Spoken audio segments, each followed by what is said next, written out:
tadi sudah dijelaskan mengenai backlog, tapi mungkin PUPR memiliki sebuah gambaran lain untuk menjelaskan bagaimana sih situasi backlog gap kepemilikan hunian di Indonesia, dan apakah benar penyebabnya ini adalah pembiayaan sebenarnya?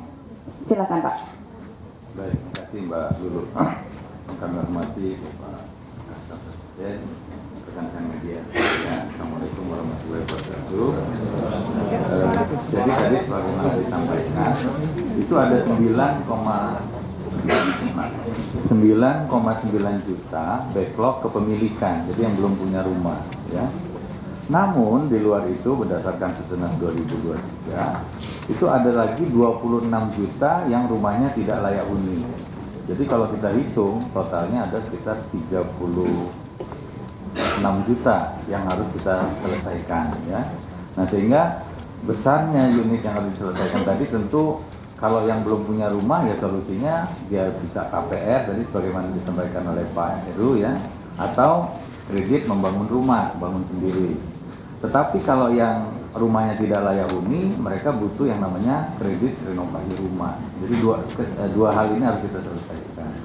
Nah, tentu kalau kita melihat program kita hari ini di PUPR, ya, ada yang namanya FLPP, Fasilitas Likuiditas Pembiayaan Perumahan, yang sumbernya dari APBN. Itu rata-rata tahun lalu itu ada sekitar 229.000 yang disediakan, tahun ini agak turun 167.000, ya. Itu salah satu program. Lalu program yang lainnya yang Tapera. Nah, Tapera sendiri hari ini masih jumlahnya kecil karena tadi memang sampai saat ini belum dilakukan pungutan, ya. Nanti kalau sudah besar harusnya nanti ini bisa menopang, ya, bersama-sama dengan dana APBN tadi bisa menyelesaikan backlog yang besar tadi. Itu kondisi real yang dihadapi. Di luar ini juga ada fasilitas yang namanya subsidi uang muka yang sebanyak 4 juta rupiah kepada para penerima manfaat nanti yang diantaranya beberapa yang akan tampil. Itu mungkin Mbak Lulu. Apalagi tadi? Baik, terkait dengan peran PUPR dalam proses penyediaan rumah yang terjangkau dan layak huni, bagaimana perannya Pak, terutama nanti dikaitkan dengan ketika Tapera sudah berjalan Pak? Ya, tentu kembali lagi tadi bagaimana backlog angka besar tadi bisa secara terukur kita selesaikan. Kita butuh skema pembiayaannya, ya. Nah, berdasarkan undang-undang tadi, Undang-Undang 4 dan juga Undang-Undang Nomor 1, ya.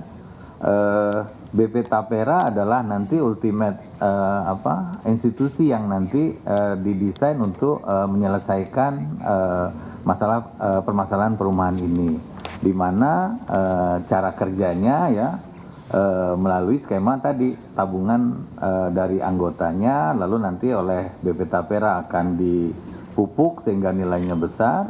Dari hasil pemupukan akan dimanfaatkan untuk menyediakan KPR tadi dengan bunga yang terjangkau, yang tadi ilustrasinya sudah disampaikan oleh Pak Komisioner, ya, seperti itu. Nah, tentu tantangan besarnya adalah di skala nih. Kalau tadi kami sampaikan hari ini baru sekitar 250 ribuan unit, padahal kalau melihat jumlah yang harus diselesaikan sangat besar sehingga perlu inovasi di sini, ya.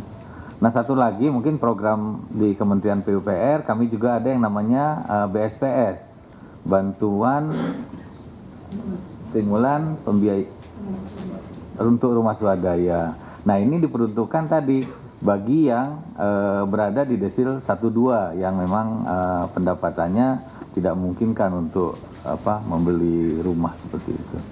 Demikian mungkin, Bu. Terima kasih. Satu lagi Pak, adakah bisa diberikan contoh negara-negara yang sudah menerapkan program mirip dengan skema Tapera ini, Pak? Ya, ada banyak negara yang sudah menerapkan. Yang paling dekat mungkin Singapura dengan Central Provident Fund, ya, sifatnya juga wajib, ya. Kemudian ada di Malaysia itu Employee Provident Fund juga wajib. Sumbernya sama dari tenaga kerja juga dari pemberi kerja, ya. Kemudian ada juga di China Housing Provident Fund, dan di Korea Selatan ada National Housing Fund, HF, dan ada banyak lagi negara yang lain. Baik, terima kasih banyak penjelasannya. dari PUPR. Terima kasih Bapak Dirjen.